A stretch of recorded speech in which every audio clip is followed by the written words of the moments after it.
Good morning, Seaside. Thank you for tuning in and joining us on this beautiful Sunday morning. I'll start out a song for you, written just for Seaside and for everyone watching, of course. Ooh,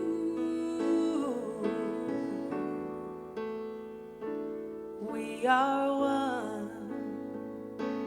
one family, one life, one love.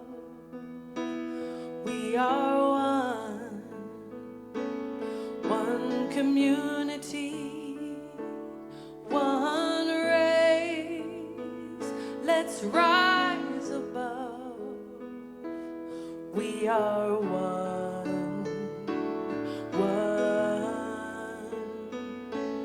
we are one.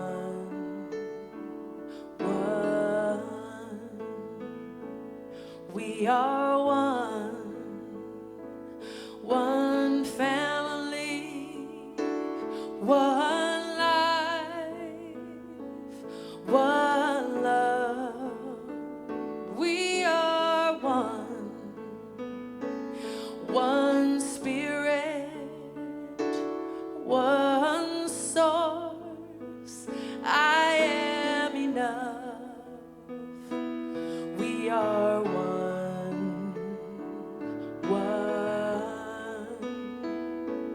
we are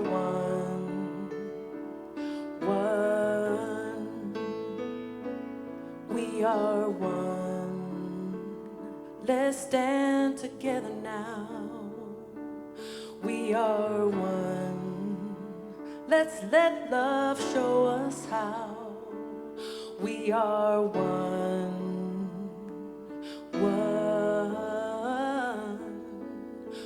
are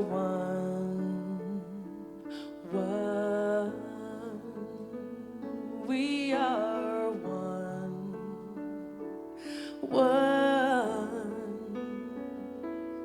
we are one.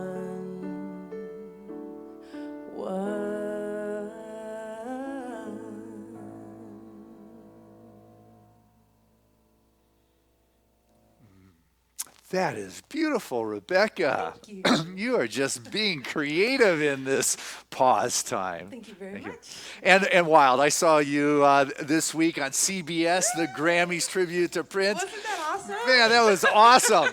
You were in the whole show the whole time. Thank you. You know, it helped that Sheila E., my touring band boss, was the musical director. So that didn't hurt helps. too bad. But still, she kept showcasing. I mean, you were singing with the legends. Yes. I mean, literally, John Legend, you know.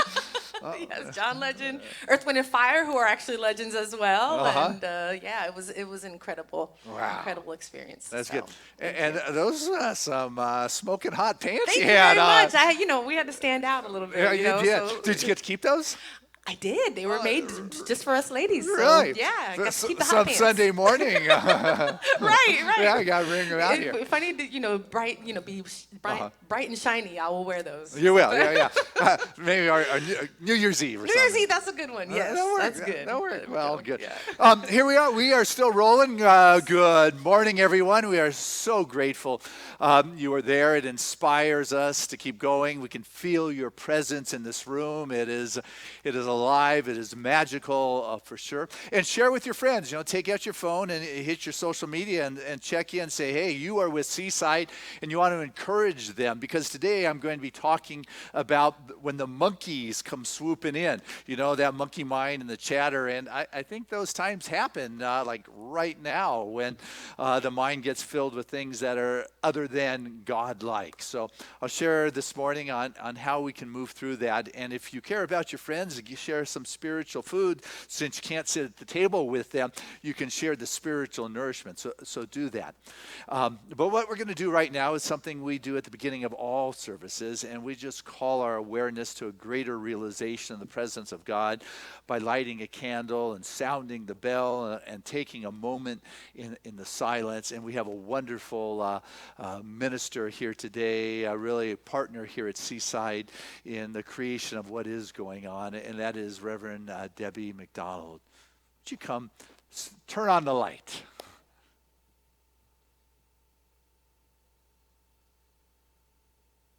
Hello.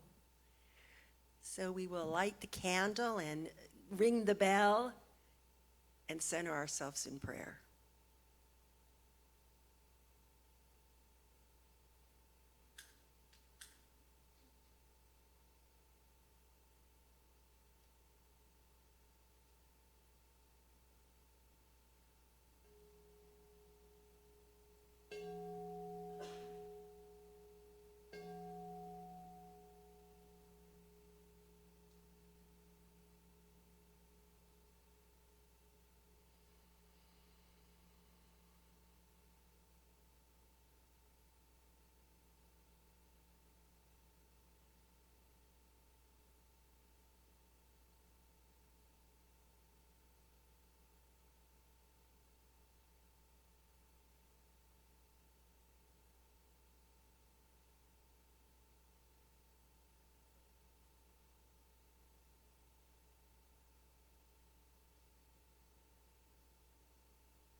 Feeling and sensing and knowing that one, the one power, the one presence, the one light, the one love that is here now and always.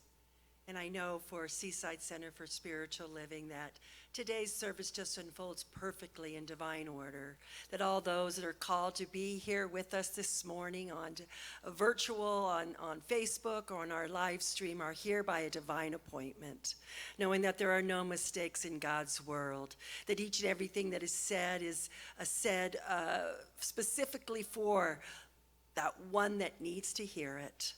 I'm knowing that Spirit moves through Dr. Christian in the most magnificent way, expressing the message that the world needs today. So grateful to be part of it all. Just let it be.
So beautiful, Rebecca.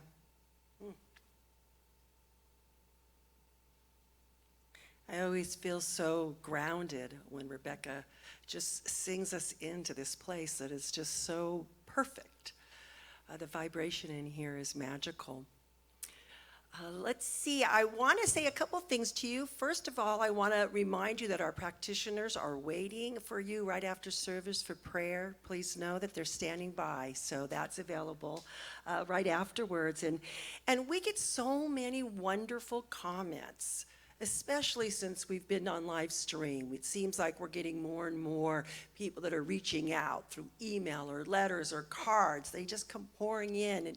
And we have lots of ways in which you can continue to support Seaside financially during this time. And one of them is our online auto tithing or general tithing that you can do through our buttons on our Facebook page, and they show up in a program where people can write comments.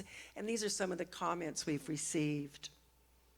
I have been receiving the day message and affirmations. It is so inspiring. I have needed this for a very long time. Thank you for this wonderful message. That is from Alexa. Thank you so much for inviting me to your Easter celebration. We now celebrate in Salem, Oregon. That is from Daryl. Thank you for continuing your services. I need them as I feel so very alone at times. I feel more connected with your services. That's from Dave. And a card that came into us said, thank you for being there every Sunday. It is so comforting to be able to watch your service while we go through this cosmic pause. I hope we get to push play very soon.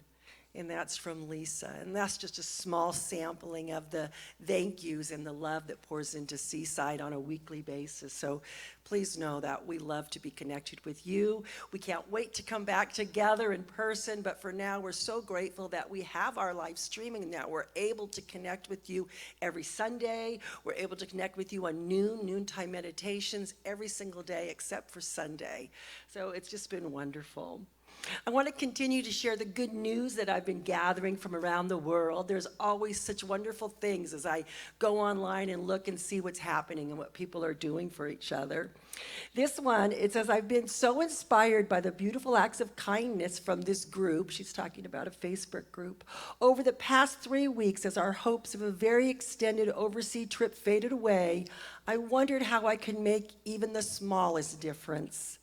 So as I canceled dozens of hotels, flights, and yes, even cruises, I thought more and more about the small operators we booked, as we always try to support small local businesses when we travel. I decided to send an email to all the people I had prepaid and booked for walking and bicycle tours. I said that because of the pandemic, we were not going to be able to come on our vacation, but was there anything that we could do to help them? I know it was such a tough time for small business people around the world and told these small operators they could keep our money if they needed it. So many people have responded with amazement. One person had lost a spouse to COVID-19 and was really having a hard time. We have had many virtual hugs, tears, and offered to bring us to their homes to meet their families when we can travel again. So out of this small gesture, lots of new friendships are being formed, and kindness flows around the world, as it should. And that was one. Another one from Brooklyn. A Brooklyn landlord is a hero to about 80 families after he announced that he would waive rent for all of his residents. He put this notice on the door, due to the recent pandemic affecting all of us, please note I am waiving rent for the month of April. His notice stated, stay safe, help your neighbors, and wash your hands. 80 people, or 80 families that had not to pay rent. I have one that's very close to home to me. My daughter posted this on Facebook. As many of you know, I had a nephew that was killed in a car accident last July, 29 years old. And my sister Donna, his mom, wanted to continue his memory. So she created a hashtag, Kindness for Kenny. And Kenny was a server, so one of the things that what is part of this kindness is tipping waiters and waitresses very well when you go out, and we put a K with a heart around it on the receipt, or some people put it on the money, although I know you're not supposed to do that. And it's just kind of spread like wildfire. There's so many of her friends and people that are doing it all over. So my daughter posted this on Facebook this week. She said, I need to post this here because it's such a cool circle of kindness. Donna called me this morning and said, I want to treat you and Matthew, her boyfriend, to dinner. Pick anywhere you love and send me the bill. We were super excited to order from our favorite neighborhood restaurant. I wanted to continue the circle of kindness for Kenny and made sure I tipped really well, and I put it in an envelope with a heart and the letter K. The delivery man gets to us, and he quickly goes to leave. I chase him to give him the envelope. 3 minutes later, he calls me from the delivery app in tears to thank me. Such a cool moment to make someone's day while someone else made mine. Love you, Aunt Donna. The circle of kindness, it just touches my heart, you know. It's how can we show up? How can we show up and be there for each other during this time? Such a blessing. Today we have a special, special guest artist, our beautiful, beautiful Rebecca Jade. Thank you so much, Rev Deb. All right, way to get us started. Thank you for having me as your guest artist today. I'm going to do a song for you. This is a song I actually wrote a couple years ago. And it's just a positive message, encouraging song. So I hope you like it and you can take something away from it.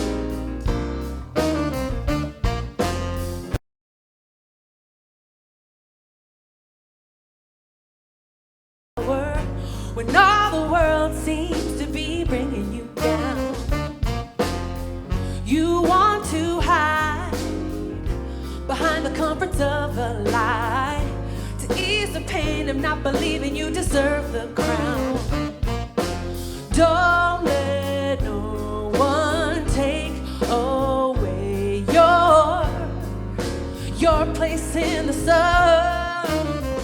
No, no, don't let no one win your race. No, no, you've only just begun. Oh, you can fight or you can hide, run away or take it in stride. What's it gonna be? You might lose or you might win, as long as you stand strong to the very end. What's it gonna be? Life has a way of seeming impossible, but keep holding on. Nothing today can keep you from a better tomorrow, unless you let it. Don't let it. Come on. Don't let no one take away your place in the sun. No, don't let no one win your race. No, no, you've only just begun. Oh, you can fight or you can hide, run away or take it in stride. What's it gonna be? Say you might lose or you might win, as long as you stand strong till the very end. What's it gonna be? See it through. Just do it for you. Yeah.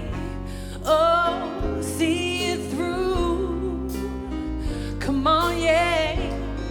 Just do it for you. Oh, you can fight or you can hide, run away or take it in stride. Take it in stride. What's it gonna be? Come on, yeah. You might lose or you might win, as long as you stand strong to the very end. What's it gonna be? You can fight or you can hide, run away or take it in stride. Come on, yeah, what's it gonna be?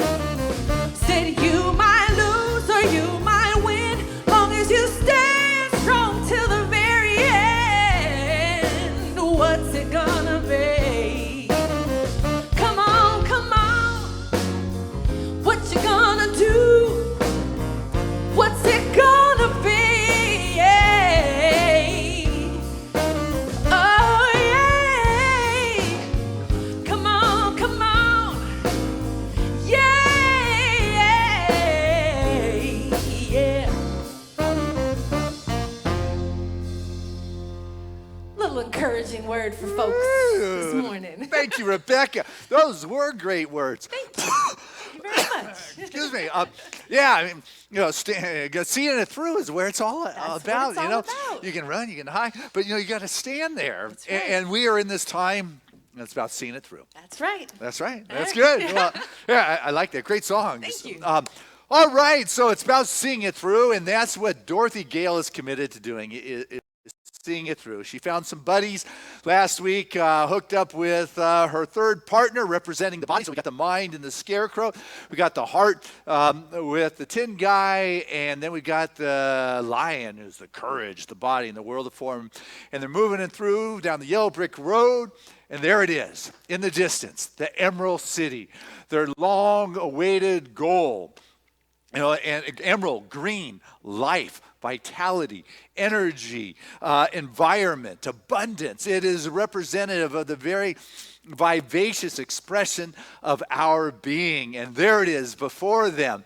And what happens to them happens to so many. You get so close, and then I don't know, something happens. You get a little lackadaisical, you kind of drop your guard. And what happened for them, though, is the wicked witch. She has the mortar and pestle in one hand, looking into her orb and her bony green fingers casting the spell, poison. Poison, attractive to the eye, smooth to the smell. Poppies. And next thing you know is a field of poppies. And they're so excited, poppies, and they go running into them. Having lost their vision of where it is they were going, they get enchanted by the poppies, and those of flesh and blood get taken over by the poison, and they fall prey to the temptation. They fall asleep. They lose their vision as to where it was that they were going. And I mean, fortunate for them, they had a couple of immortal friends, a scarecrow and a tin guy, who were not of body and didn't succumb to the poison of the poppies. And they say, come on, stay awake and stay awake. And of course, we know the otherworldly touches down. But I want us to pause for a second and recognize that sometimes in our life that we have got this vision, this goal to go out and create, and we've lost the focus. It wasn't happening quick enough, or getting tired, or you have a diversion. You've been focusing too much. I'm going to take a break. I'm going to eat a little extra food, drink a little extra something, or screen time. All of a sudden you're finding you're spending a half hour a day looking into a TV, or maybe a computer screen, or maybe an hour if you start to include your phone and your iPad. And all of a sudden the diversion and being pulled into these headlines, and you get lulled to sleep to what your passion is, to what your dream is, for where it is that you're going, and you forget to question that I'm being pulled down this track by the headlines and the news, and all of a sudden I'm being pulled in a direction and not questioning, just kind of accepting what is being fed to me. And all of a sudden you realize, Socrates said the unexamined life isn't worth living. All of a sudden I'm no longer examining it. I am off in my own days. Benjamin Franklin said it is the responsibility of every citizen to question authority. You're not questioning where this information is coming from. It's facts. You got to take the facts. Well, what we're learning right now is there are a lot of interpretations of the same facts. We have been successfully knocked off our ability to know where to turn to get honest information. The leadership has us convinced that, this may not be right and that one may not be, and we don't know what is right, which is why it is imperative to have a variety of narratives so we can expand with the information and then listen to the head, the heart, and integrate it into our action in our life. And hopefully we've got some friends around that have not been lulled into the deep sleep that can say, come on. We got something here. You got this divine intervention that's saying, wake up. Don't become complacent. Don't fall asleep. Don't get so caught up in your diversion that you're spending so many hours now a day on screen time. Listen to your heart. Listen to your soul. Get up. Listen to those friends who are not caught up in that herd mentality and say, come on, you can do that. There's the goal right there. And luckily, with the touch and grace of a higher power, the snow and the poppies, they were freed and they made it to the Emerald City. It's like, yeah, classic hero's journey story. They get to the door and Dorothy rings the doorbell. And the gatekeeper sticks his head out. Who rang that bell? Well, I did. He said, can't you read that sign? And what sign? Oh, no sign. He puts the sign out. The sign says, doorbell does not work. Knock. And he goes away. It's like, I just rang the doorbell. It worked. But, oh, hi. how's it going? And, they are so caught up in the commotion and this befuddled kind of gatekeeper, which is kind of the characteristic of those on the enchanted journey or the hero's journey, is that they didn't even realize that the gatekeeper's actually the wizard. It's the same guy. And they say, well, we got to get in to see the wizard. He says, nobody has ever seen the wizard. And they're looking at him. Kind of like a God thing, right? And it's like, what's going on here? And I think it was Pearl Bailey who said, people see God every day and they don't ever notice him. They don't ever notice it. It's like we see God every day, but we don't notice it's the gatekeeper. It's the one opening the door. Meister Eckhart, 13th century mystic, tried for heresy. He said that God is at home in us, but we're abroad. You got that? We're looking outside. We're looking too far away. And so here's the guy at the gate who's actually the wizard saying, oh, no one's ever seen the wizard. And they go, oh, okay. And came to see him. He can't see him. And he said, but the good witch said, I got to see him. He said, well, prove it. He said, well, I'm wearing the slippers. And it's like, oh, come on in. And so they get on this cart, this carriage. You remember the carriage, the horse of many colors? His colors kept changing as he went through the city. Once again, not realizing that the carriage driver is the wizard himself again, in a different disguise. They don't even, God's all around, the wizard's all around, but I don't see it. I'm so caught up in the amazement of this city and this place.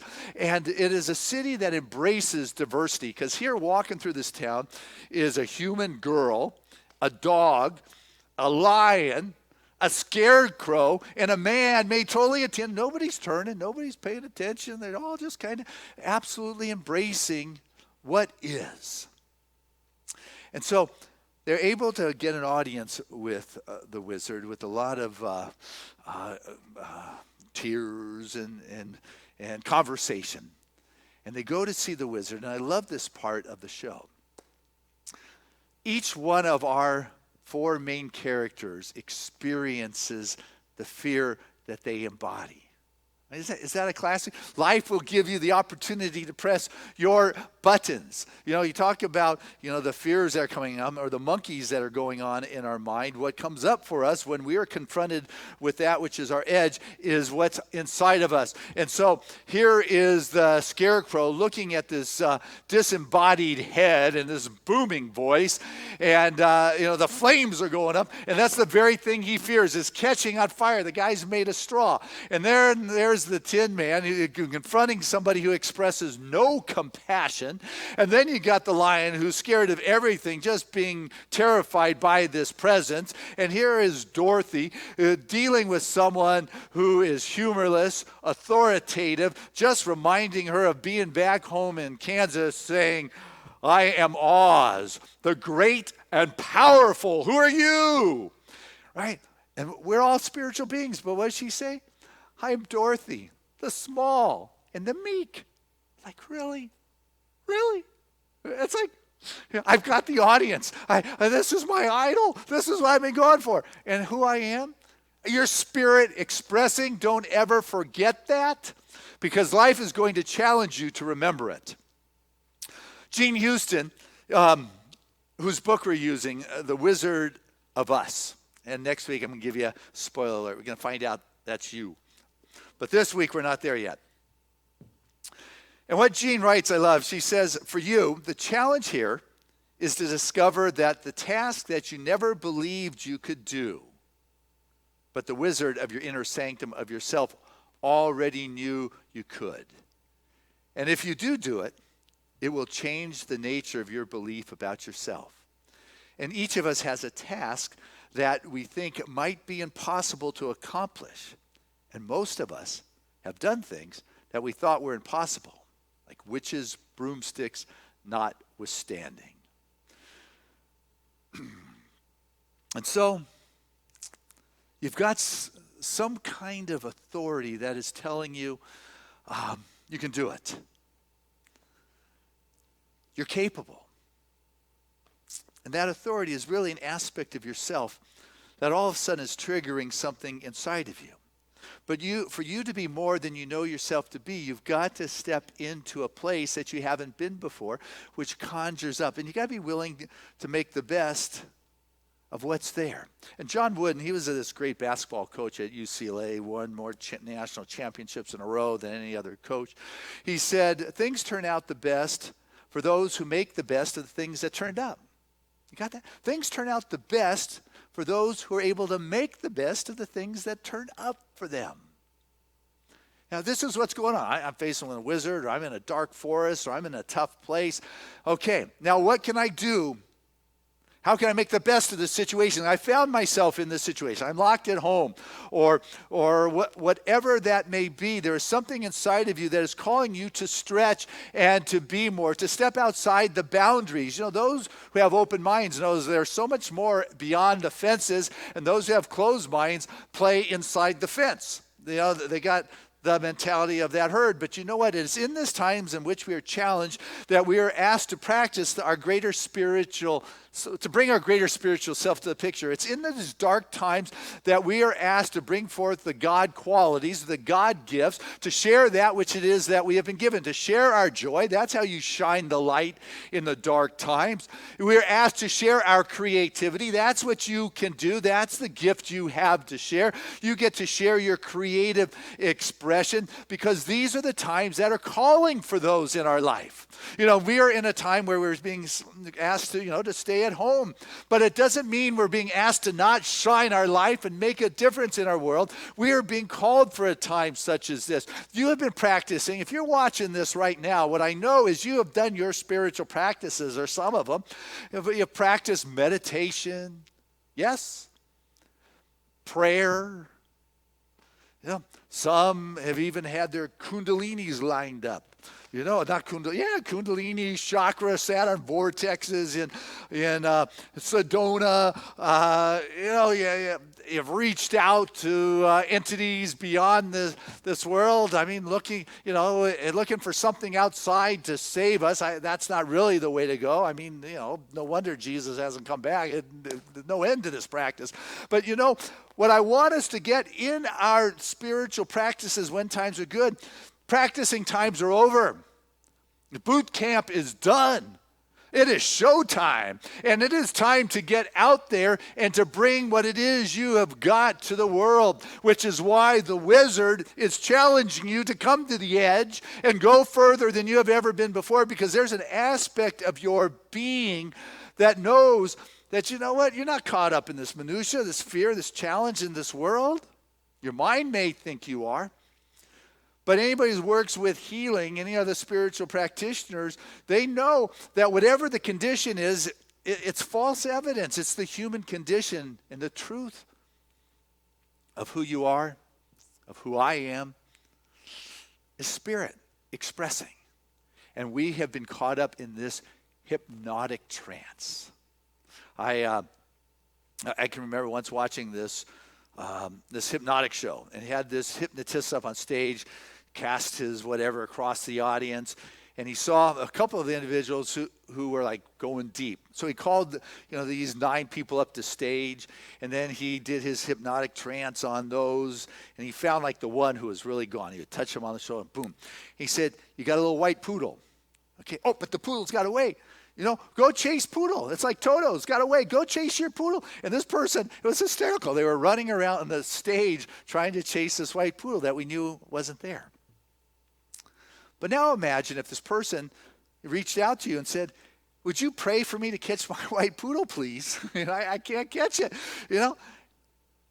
Well, that's what people are asking us to do. They're asking us to pray for them to catch their white poodle. We're being asked to pray for them to deal with their hypnotic trance of the pain, of the fear, of death, of the pandemic.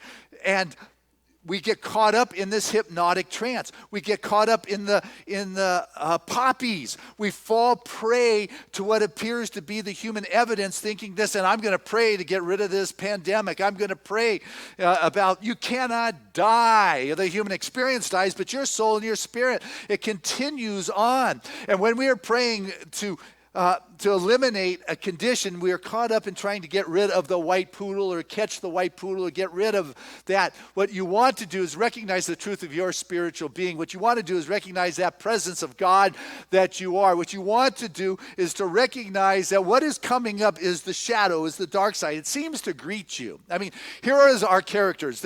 They've left Oz now. They've been told to go get the broomstick of the witch, and they don't know how to do it. You know, one of the guys out in this forest, they're going down this place on the yellow brick road, has got this big can of bug spray. Remember that one? I think it was the Tin Man. And then you had one who had their big butterfly net, right? They didn't know what they were going for. They didn't even know where they were going, because what happened is it's easy to follow the yellow brick road to the Emerald City. You know where you're going. But now you're going into the shadows. And the road ends.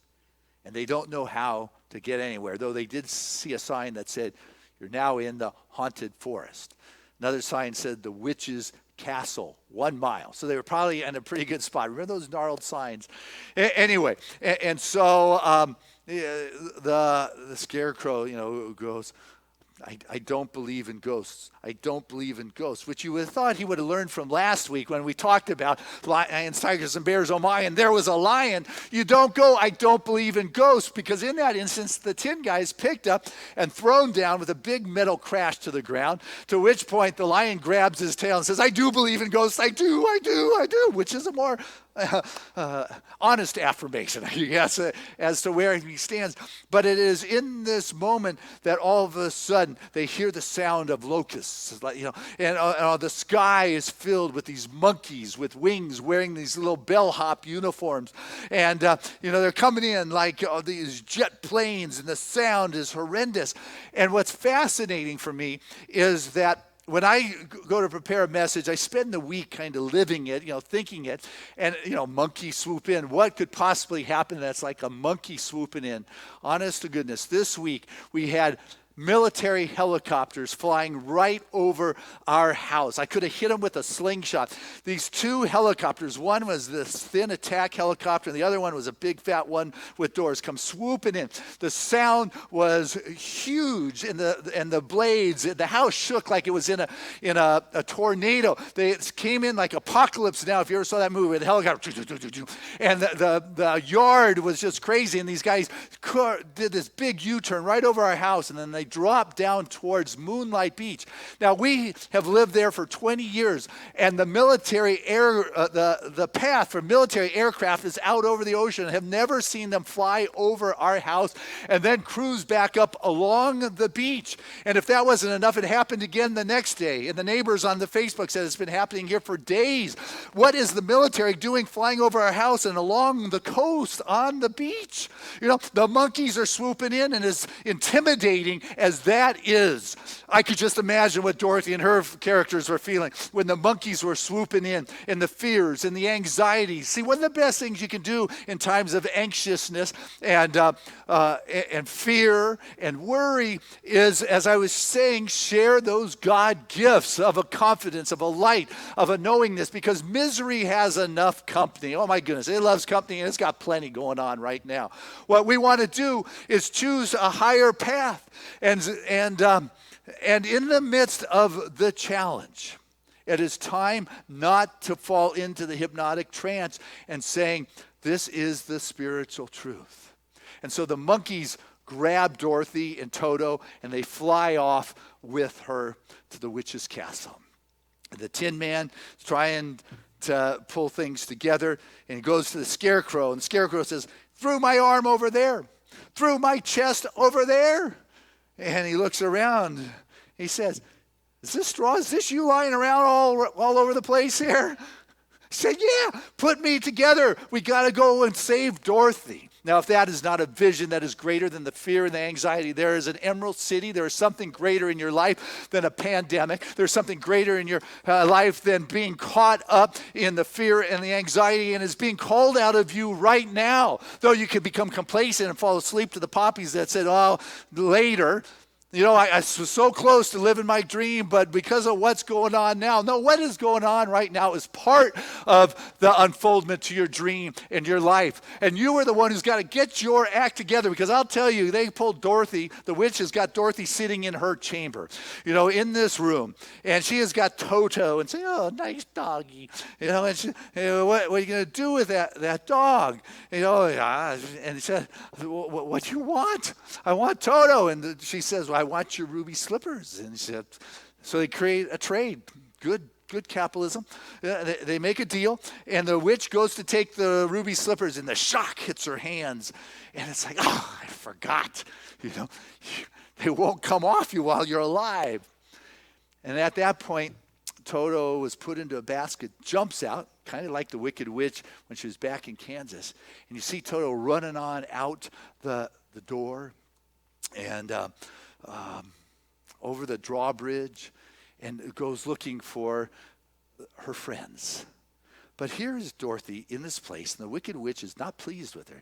She takes the hourglass, blood red sand, and turns it over and says, you have this long to live, my pretty. And it just starts going away. See, that is what I would call a dark night of the soul. That is the low point of this story. That is what a dark night of the soul is. It's not as if you haven't had one trial or one fear or another thing, but when, as Joseph Campbell says, you're in the belly of the whale. You're in the dark night of the soul. What can you do? You fall prey to the hypnotic trance that says, it's over, kiddo. You got this much sand and you're gone. Or you can choose. See, you come back to interpreting the facts that are given to you. There are many interpretations of the facts of the situation. The situation is not good. You're dying in a few minutes when the sand runs out. Your buddies have been torn apart in the woods. It's over. Or you can choose to interpret and recognize that there's still a possibility here, because with God, all things are possible. For that infinite intelligence that can make it snow in the middle of a gorgeous day in a poppy field knows what to do in this. I'm going to choose to believe that, but I'm the one who has to get back to that place. And Jean Houston shares a wonderful practice. She calls it remembering. And when you're in that dark night of the soul, you still get to choose to interpret or to decide to take your mind or your awareness away from the monkey mind, the monkey chatter, the fear, the anxiety, the hypnotic state, the headlines, the fears, the family, the social pressure, the social shaming, all those things that are being thrown upon you. You get to say, you know what, I'm more than this. What can I do? And Jean Houston says that, you can take yourself back to a remembering of when you were in joy.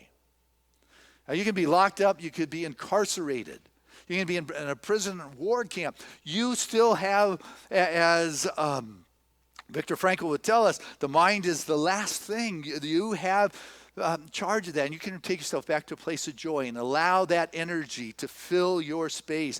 That energy just purges, it melts, it dissolves, it neutralizes that which has you feeling stuck, and you begin to open up to a greater possibility that is there. A wonderful place to do is find that is in nature.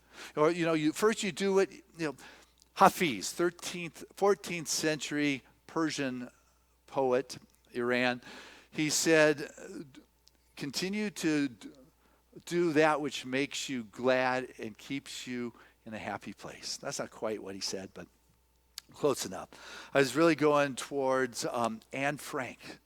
She spent 761 days in her secret annex. And there's something she shared with us that I think is valuable at this time, because if we're starting to complain after a month of being able to get out and go to the grocery store and do what it is we need and just go home and be with those we love and have our computer, order Amazon and do those kind of things, I think she might have some good wisdom for us.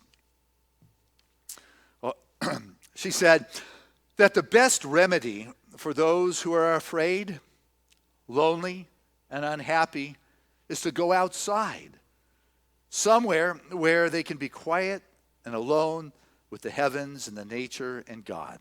Because only then does one feel that all is as it should be, and that God wishes to see people happy amidst the simple beauty of nature. And as long as this exists, and it certainly always will, I know that there will always be comfort in every sorrow. Whatever the circumstance may be, I firmly believe that nature brings solace to us all. You know, John Muir said, stay close to nature's heart. Stay close to nature's heart. And get outside for a while, go climb a mountain, spend a week in the woods, and wash your soul clean. You know, we can thank Teddy Roosevelt for having created so much of our national parks and millions of acres of land that are protected for the U.S. Forest Service. And he said that we are prone to think that our resources are inexhaustible, but that's just not so. Here's the Hafiz quote. It says, stay close to anything that makes you glad that you're alive. Well, that's the thing. What is it that makes you feel alive? And nature is one of those. Which is why I say get outside, get some sun on your face, breathe some fresh air, get some exercise. Because it helps you deal with those moments that challenge our belief system. How am I going to interpret the facts that are here, that I'm locked up in a castle and the hourglass is running on? I've got this energy. Well, Pema Chodron says, and she is the American Buddhist, Tibetan Buddhist monk, she says that usually we think the brave don't have fear. But that's not true. They're intimate with it. See, that's the thing. We're intimate with what is going on. And we can allow ourselves to be complacent, be lulled into a sleep, pretend it doesn't exist, or it's beyond my power, or there's nothing I can do. Or we can begin to believe, you know what? There's something greater working here. And I don't know what it is. Toto got away. She said, run, Toto, run.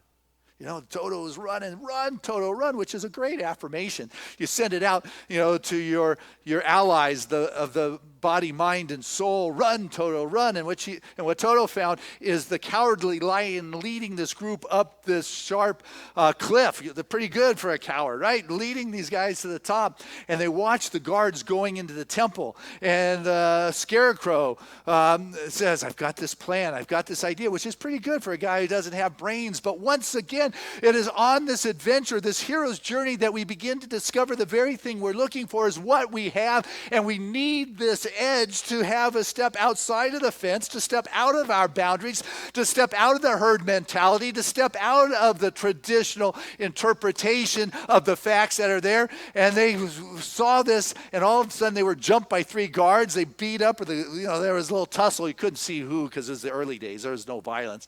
But next thing you know, as these 3 pop up in these little guard suits, and the next thing you know, they're walking across the drawbridge. Oh-ee-oh, oh-ee-oh, oh-wee-lo, the old one, or whatever that saying is.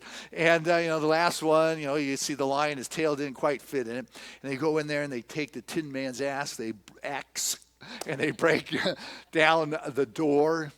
And they save Dorothy, but they need to get out of there, and they get out of there, and they run into the witch, they run into the guards, and they run up and down the stairs like an eshel. You ever see those eshel stairs? You go this way, that. They're running all these different ways, and finally, they're surrounded, and the witch is coming to them, and she says, "We got you. There's nothing you can do, my pretty. Ring around the rosy, pockets full of blades, and it's like," and she says to Dorothy, "You get to watch your 3 friends and dog die first." And she takes her broom and she lights it on fire, and she lights the Scarecrow's arm, and this kind, flimsy guy just starts screaming in pain as he begins to burn, to which Dorothy, once again, out of compassion, not looking to be brave, not looking to make a statement, grabs the bucket of water, throws it on the Scarecrow to save her friend, and in that, the water hits that witch, and the wicked witch starts melting. How could a sweet little girl destroy a beautiful wicked witch, as she's going down, the sulfur's coming out, and all that is left is that iconic pointed hat and her broom that is there. And the guards are all looking, and they didn't know, now what? Are these guys going to be really upset that I just killed their mistress? And all of a sudden, they look to Dorothy. The wicked witch, she's dead. All hail Dorothy. She is turned into a hero. And what she had done was just follow her compassion. They joyously gave her the broom. She didn't have to fight for it like an Arthurian battle through blood and guts to get the chalice. Rather, it was handed to her because this was a compassionate hero that was there following her heart and soul and spirit. And it was in that moment that she took that bucket of water, the living water, that puts out the darkness. It eliminates that which is evil and dark or green. And if we could just remember in our life the living water, the truth, our prayers, it melts away. There's not a battle. It's not a fight. It is neutralized. We are caught in this hypnotic trance of believing these facts are the truth as interpreted by somebody else. Not because I've been listening with my head, my heart, and my body, but because I've been caught up in the hypnotic trance, operating within the boundaries of other people's perceptions, as opposed to listening to the spiritual truth that there is no white poodle, that there is no a wicked witch, but rather once the living water, that God expression, the divine expression is thrown to where the issue is, it disappears, it dissipates. Error was never even the truth of the situation. It could not remain with the living waters. And on our prayer work and on our spiritual journey, we have got to remember that. Celebration is to be had. But as we know, the story doesn't end here. Next week, you'll get it. Until then, I invite you to open your heart. Listen to the wonderful music of Rebecca Jade as she takes us to that deep place in realizing that we are part of a never-ending story where we have our trials, situations, and all things. Rebecca, it's yours.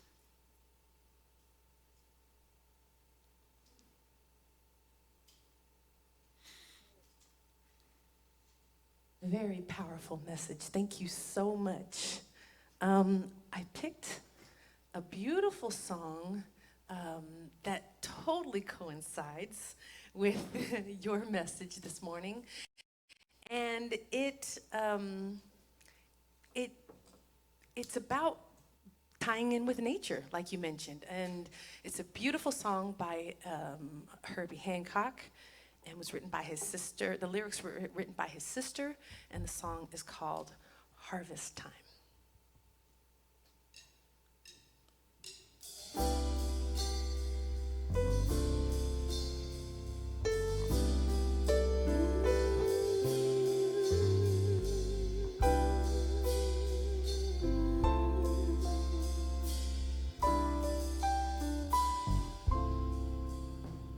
Sometimes I wonder if everything's under a plan for us all. Doesn't it seem that we follow our dreams when by love we are called? Think of the times that were best. Don't you find that the happiness came from the days you were child? Love is the seed. If it's nourished, we're free from a meadow. Harvest time.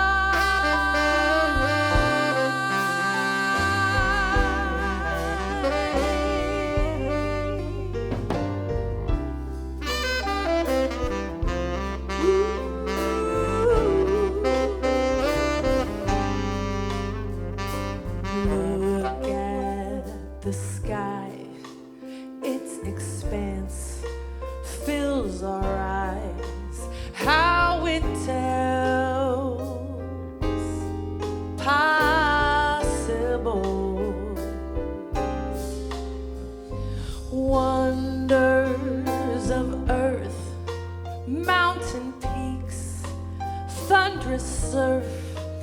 Babies born, happy times, countless joys of mankind. Love is the key. If we're open, we'll see all life's treasures. Harvest time.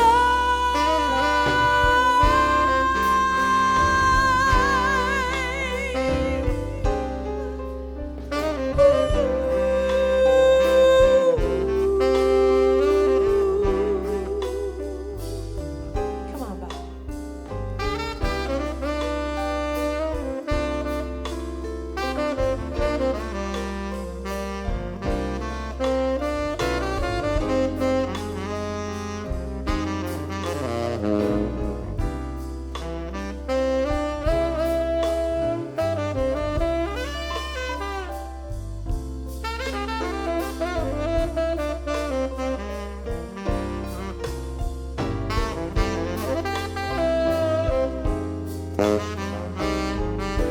Bob Mathis on the saxophone. Wonders of earth, mountain peaks, thunderous surf, babies born, happy times, countless joys for mankind. Love is the key. If we're open, we'll see all life's treasures. Harvest time.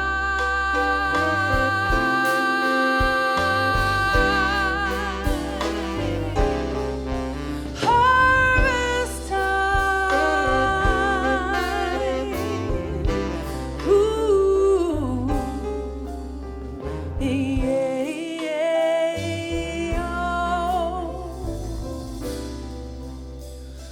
harvest time. Oh, yeah.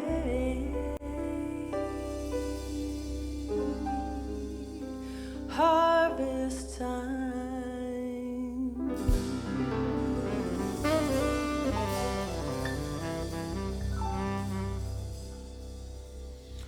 Woo. Hey, that was Rebecca. Oh my goodness, Thank beautiful song. Oh, wow. That was great. Well, this is the time of our service where we have the opportunity to come together and to share our offering and to share our gift. The outpouring of love you hear me share this week after week, it just continues to pour out here at Seaside. Debbie shared some of the messages that come in with the electronic gifts. I get to read them, and they come in the envelopes. We're still getting the Easter envelopes. And those that are part of the auto tithe, those that made a commitment at the beginning of the year and said, hey, you can count me in, whether I'm there physically or not. No, I'm there with my heart and soul. And that has supported us tremendously. And we're doing well moving through this time. I want to thank all of you for your continued love and support. I'm looking forward to our first Sunday back because we are going to make it through this time together, united, together apart. I guess that's it. Together apart is really what we were put out there as almost a theme that we have going on since Easter. But my heart is filled. And as you give, it comes back. That is the way it works. You don't give to get. You share the gifts of God that you have to share at this time. Because that's who you are. That is the light that comes forth from you. And what happens is you find that living water, that wellspring, that inexhaustible good, finding many avenues and streams of support coming into your life. And so just because one way has been shut off into your world of income or good coming to your life, it doesn't mean there aren't infinite more other possibilities, but you have to get beyond the boundaries of your thinking. You've got to be willing to think beyond what it looks. And people must say, these are the facts, that has been shut off. But you don't need to argue with people who hold their positions and saying that this is the prognosis of where things are going. It doesn't mean that's where you have to go. You don't need to argue with those who are caught in their trance. And you don't make it wrong, and there isn't judgment. But all I want you to know is there is always another option and opportunity. And as you have God as your partner, you'll find it snowing in the midst of a spring day in the poppy fields. You'll find ways and means opening up for greater streams of financial support into your life. As you continue to put Spirit first and share the gifts of God that you have been given, supporting Spirit's work, what you'll find is Spirit continues to support its work as you, because Spirit needs heaven to be brought to earth, and you're it. You're the bridge. You're the channel. So as you give, it comes back. As you cast the bread upon the waters, that's what comes back into your life. It's just an ever-expanding wellspring of the living water that moves through you. And so with that, I'd like to share this prayer of gratitude with the most generous of spiritual communities, knowing that this truly is a blessed moment. A moment in which there is a sense of this connectedness of this community, that we are connected in that consciousness, that heart that is known as the Seaside Center for Spiritual Living. Somehow we are together even when we are apart.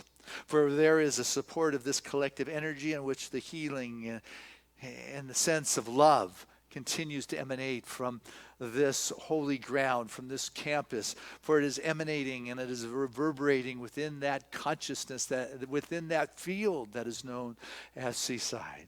And with joy, we support Spirit's work there. And what we find is the outpouring of God's good that brings a sense of security, that brings a sense of peace, brings an expansiveness of knowing that there are many ways in which Spirit can show up, that in honoring Spirit in our life at the very edge of our comfort zone, what begins to happen is we shatter that hypnotic trance and recognize that there is no containment for the infinite. It is just me that has chosen to step over the fence and recognize that there's this whole expansive field that has been waiting for my arrival. For the glory of God is upon this moment, and I choose to be in that moment. For in the moment is where miracles happen. So grateful to live in this ever-expanding good. I share that which I can, finding I continue to be able to do more and more. For this is the ever-expanding expression of God as our life now. And so it is. Amen. Together, let us say this affirmation of abundance, which is, Spirit continues to bless my world. Gratefully, I live as the giving expression of Spirit, opening the floodgates of the affluent flow of greater good as my life now.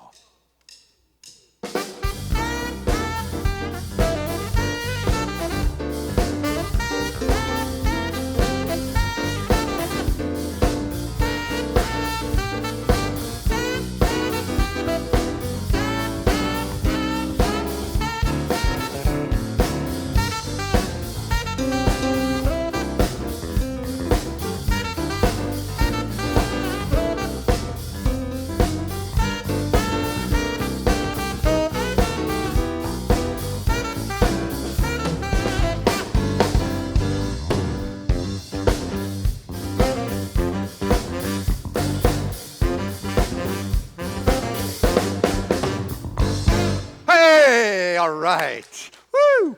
What great music. We got a wonderful band here.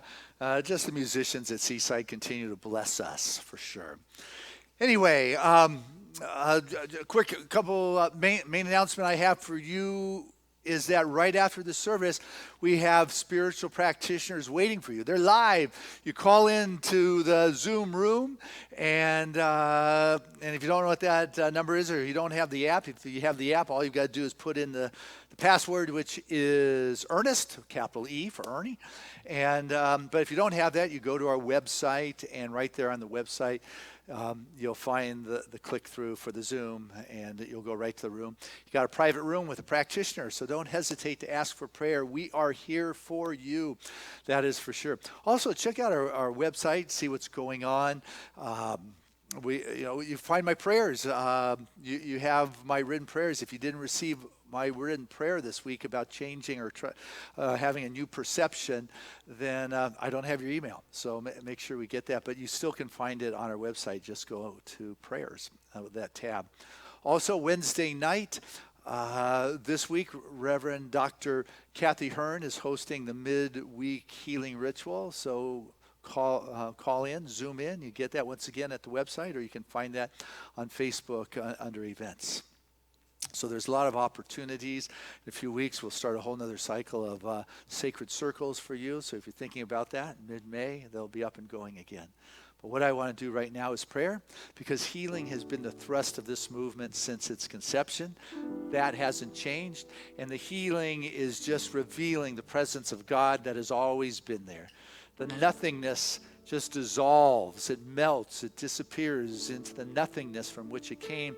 And what remains is the spiritual kingdom. What remains is the spiritual truth. It's not a battle, which is why I say somebody wants to hold on to their position. They want to hold on to the prognosis. They want to hold on to their interpretation of the facts that is keeping them in the pen, in the herd mentality, in the limitation. That's fine. No judgment. And you don't need to allow your energy to be consumed in arguing for a different position. What you want to do is to share the gift of light, the gift of God that you have to share. What we want to do is move to that place of the recognition and the realization of the wholeness. Recognize the nothingness that Spirit is. Next week, I'm going to talk about the right identification. What is it that we're identifying with? And it's going to be the wizard that is you. It's not something outside. So right now, I invite you to join me in this magical, mystical place that unites us all in that unified field that quantum physics talks about. It's science. It's one. And we are individual expressions. We're the wave that arises from the ocean. We are that individual expression of the infinite coming into form just for a moment. And there is no dying. There is returning into the whole and coming back and expressing light and life and love. And so I come to recognize that which Spirit is, that it is the power. Not a power over anything. It is the power. It is the presence. It is omnipotent. It is life. It is love. It is wholeness. It is abundance. It is wisdom. It is the truth. It is right expression. And I choose to identify with this. I choose to sense my oneness is of that. I feel it. I sense it. I reverberate with it. It is just an expression of God that is moving through me as me in this moment. And so I speak from this revelation, this realization of the wholeness of being. For truly, it is in this place that anything unlike it, it dissolves, it melts like the wicked witch. When that living water, when the right identification touches the erroneous thought, it dissolves. Poof, like the sulfur, leaving only the smoke behind. And what remains is the clear space, is the freedom. And I choose to live in that freedom right now, knowing that anything that has constrained me, whether it is the monkey mind and those monkeys that have swooped in their little bellman outfits to take hold, of my thinking, wanting to carry me away to the dark chambers of the haunted castle, I know that I am not a prisoner. That no matter where I find myself, I know that the infinite is always available and healing happens here. Not because there's a battle, but because I choose to align with the wholeness, the perfection, the freedom, the light, the love. Healing takes place in the physical body because it returns to its natural state of wholeness. The body's intelligence knows what it needs to do in this moment to return to that place of ease and grace as it dances and eases on down the road, this wonderful golden highway in which we are walking at this time. I no longer look for the challenges, for when I go seeking the shadows, I don't need signs, they'll find me. But when I choose to follow the golden path, what What finds me is the ease, the love, the grace, the security, the peace, the love, the joy, the ability to give at my heart's level. And with that comes the wonderful flow, the creative expression, the new ideas, the fresh expression of God to have its way in life and relationships. I find an honesty and integrity, a self-expression that fills the conversation. I find myself in an environment that is rich and filled with a fresh breath, able to express myself and be seen in this world for who I am. There is no one or no thing that can cover me up. I am an expression of God, and I am here to share that in this world and on this path in which I walk, and it cannot be denied. For I have come to this world for a time such as this, to move forth and to break free of the hypnotic trance and to show a light for all to come to recognize that greater yet to be that is seeking to move through each and every one. So no matter what condition we may find ourselves in, it is a hypnotic trance. It is false evidence appearing real in the human condition, but I choose to lean on the spiritual truth of being, knowing that every prayer request that has been brought forth to our prayer request chest is now answered. It is fulfilled. For our beloved sister practitioner, Candace, who is experiencing some physical discomfort at this time, who had the surgical procedure last week. And I know right now there is a revealing, a revelation for that which needs to be known to eradicate that pain and reveal the wholeness of being is now taking place. And whatever collaboration and modalities of choice she sees as all expressions of God to bring that about. And for Lee Crowley, who too had an operation this last week and has been sitting in that hospital alone, that her body is in that perfect place of healing. It is cooperating with the medical practice, knowing once again it is the hands of God that moves through the equipment and the surgeons, bringing forth her well-being. And for Sal, who's quarantined at home with positive results on the virus that is present in our world at this time, that his body knows what it needs to do to eliminate it, to dissolve it, to allow it to melt back into the nothingness from which it came, from leaving behind whatever the antibodies need to allow this man to walk in this world as a radiant example of the wholeness, of the natural expression of spirit and nature on how to heal itself. And for one of our new members, Holly Gladstone, who made her transition this week, that she moves on with an ease and a grace, and her partner Patrick is surrounded and embraced by the love and the support of family, friends, spiritual community. Holly's sisters are able to feel a peace that passes any logical understanding, but we know that Holly continues on, that she did not die. A living person cannot die, that she was immortal, that she is immortal, that an immortal person can never die, but rather this has been a spot in which she has stopped and she has graced this community of Seaside, and we love this young woman on her forward path, for she truly continues to be that radiant expression of God. And Seaside continues to be that radiant expression of God, sharing the gifts it has with the world, sharing that light of a greater possibility, sharing that light so people can see beyond that fence and the headlines of what is put and projected out there. For there is a greater story, and that we have been caught in the belly of the whale, the dark night of the soul upon this planet in the collective state.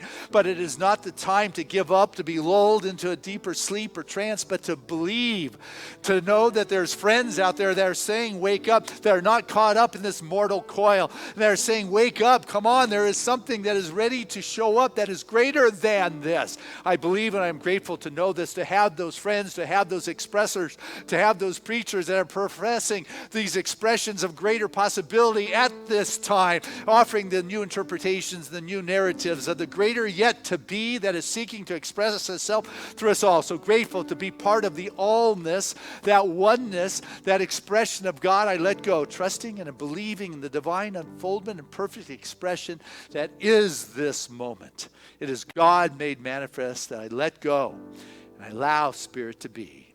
And so it is. Amen. There was a time in my life I thought I had to do it all for myself. I didn't know the grace of God was sufficient. didn't know the love of God was at hand.